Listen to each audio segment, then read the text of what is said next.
Pour beaucoup, c'est presque l'identité gastronomique de la Côte d'Ivoire. Dans tous les milieux sociaux, le garba marque du terrain.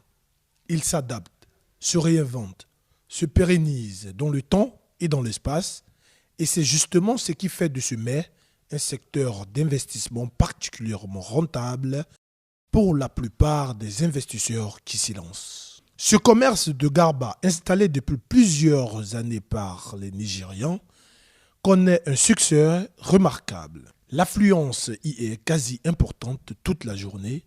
Le fait est qu'à l'instar de la situation dans les autres quartiers d'Abidjan et même du reste du pays, les populations de ce fast-food vite fait, bien fait, consistant et surtout assez accessible financièrement. Comme les gens des quartiers là, nous aiment bien Gaba tous les jours, ça coûte ça, nous aimons bien tous les jours, bon Gaba. Les jours qui n'en va pas, s'il n'y a pas Gaba, ça coûte ça tous les jours, nous on est là, bon Gaba. J'aime le Gaba parce que c'est la nourriture qui est moins chère en Côte d'Ivoire. Comme nous les étudiants, nous n'avons pas assez d'argent, donc on se débrouille avec le Gaba, c'est tout ça. Le Gaba, c'est une nourriture que j'aurais beaucoup aimé. C'est pas du tout compliqué. Une fois que tu viens, c'est rapide à te servir et puis tu es déjà à l'aise pour manger. Tu as 2 taux océans, tu peux manger un Gaba, tu es déjà rassasié. Ouais, même 150, tu peux manger le Gaba, tu es en l'aise. Si les garbadromes demeurent foncièrement ancrés dans les mœurs des populations, c'est aussi parce qu'ils ont connu leur essor dans les années 1980, à une époque où le pays s'enfonçait progressivement dans la crise économique.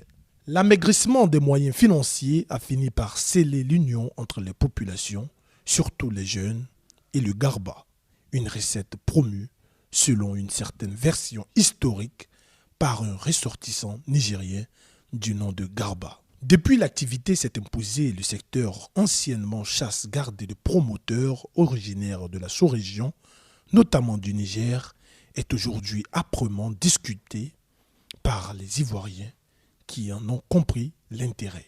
De plus, se lancer dans la mise en place d'un garbadrome, c'est une initiative moins onéreuse en termes de collecte de fonds d'investissement, mais surtout rentable et même parfois très rentable, pourvu que l'on sache cibler une zone idéale avec une agglomération assez importante pour s'installer. Pour les tenanciers de garbadrome, le quotidien se rythme essentiellement par des allées et venues entre le port de pêche et leur lieu de vente où la ticket matière de base leur est livrée. Grâce au garba, ils sont nombreux à avoir pu se réaliser dans un contexte économique délicat où bien d'autres secteurs d'activité prennent l'eau. Subissant les intempéries du marché, le garba pour les Ivoiriens, c'est un réflexe et c'est tant mieux. Pour le devenir de l'activité qui représente un fort potentiel à dynamique de croissance pour une économie primaire, comme celle de la Côte d'Ivoire, qui pourrait en faire un élément d'insertion judicieux pour les jeunes à partir d'une politique d'encadrement maîtrisé du secteur et tournée vers les objectifs de développement.